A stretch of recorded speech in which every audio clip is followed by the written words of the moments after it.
Everything looked right. Everything made sense.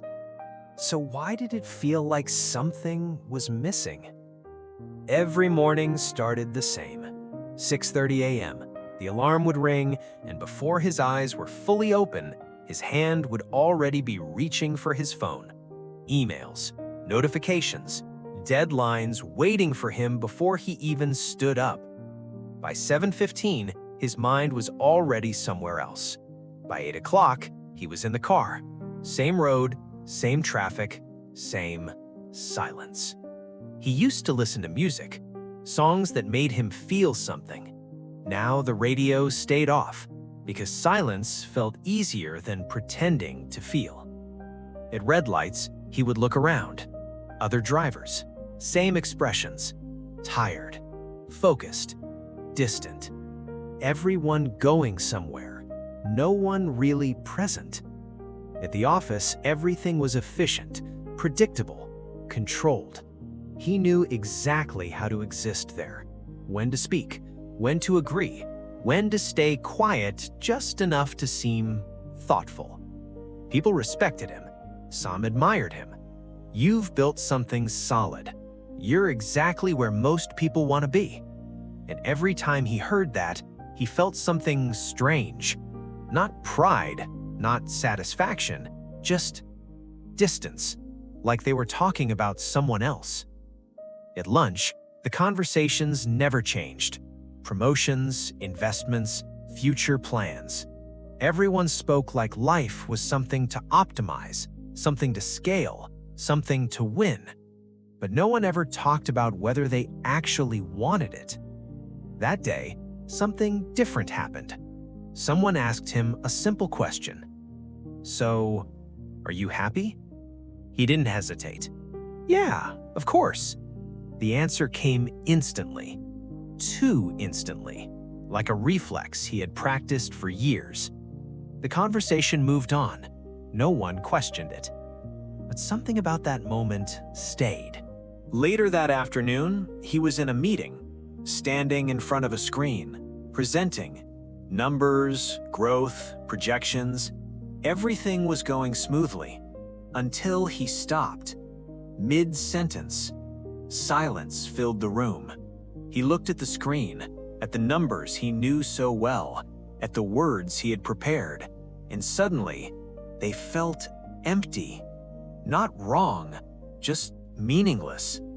"Sorry," he said, forcing a small smile. "Lost my train of thought." The meeting continued, but inside, something had cracked. After the meeting, his manager stopped him. "You okay?" "Yeah, just tired." "Don't burn out now," his manager said. "You're close." Close. The words stayed with him. Close to what? That night, he sat in his living room. Everything looked exactly the way it should. Clean, modern, carefully designed. He had worked for this, planned it, built it. So why did it feel like a place he was just visiting? Like a life designed to be seen, not lived? He stood up and walked slowly through the apartment until his eyes stopped on something he hadn't noticed in a long time. An old box. He opened it. Inside were fragments of a different version of himself. Old notebooks, photos, ideas. He picked up one of the notebooks, opened it. The pages were messy, alive, unfiltered.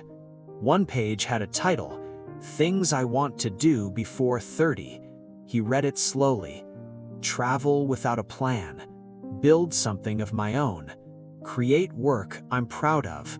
Wake up excited. Live a life that feels like mine." He stopped. A life that feels like mine.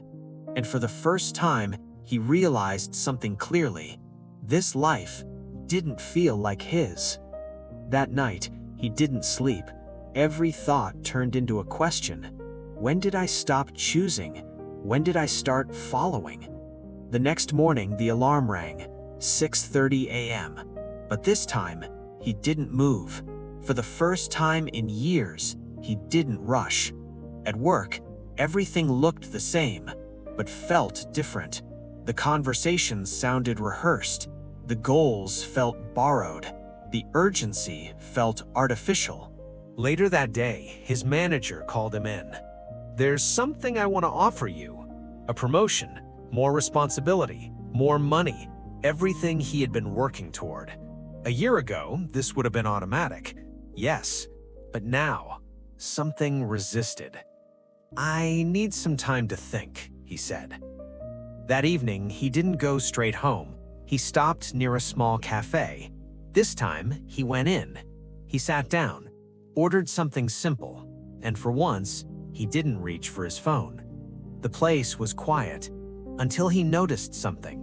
A little kid sitting across from his father, laughing, fully, without holding back. The father wasn't doing anything special, just listening, smiling, present. The child spoke about something meaningless, but the father leaned in like it mattered. And suddenly, something inside him tightened. He tried to remember the last time he had been like that, fully there. He couldn't, and in that moment, one thought became impossible to ignore. He had been living his life somewhere else, always ahead, always chasing, but never actually there. The child laughed again, and this time, it didn't feel light. It felt like something he had lost. That night, he opened the notebook again and added one line: "Figure out what I actually want." The next day in a meeting, he paused. "I'm not sure I agree with this," he said. Silence, but it felt real. Later that week, he sat across from his manager again. The offer was still there. "This is a big step," his manager said. "You've earned it." Everything made sense. He could feel the automatic answer forming. Yes, but something stopped him. He imagined saying yes, going deeper into this life, and suddenly, his chest felt tight. Not from fear, from clarity. He would be choosing a life that didn't feel like his. There was a pause. "I don't think this is the direction I want." Silence. "Are you sure?" his manager asked. Doubt appeared, brief, sharp, but underneath it, there was something stronger. Clarity. Yes, this time, it felt earned. Weeks passed. Nothing collapsed, nothing exploded, but everything shifted. He started asking before answering, feeling before agreeing. Small changes, real ones. The life didn't disappear, it transformed. And maybe that's the part no one talks about. You don't ruin your life in one big mistake. Sometimes, you build it exactly the way you're supposed to, until one day you realize you are never really living it. And change doesn't start with something dramatic. It starts with a question and the courage not to ignore the answer.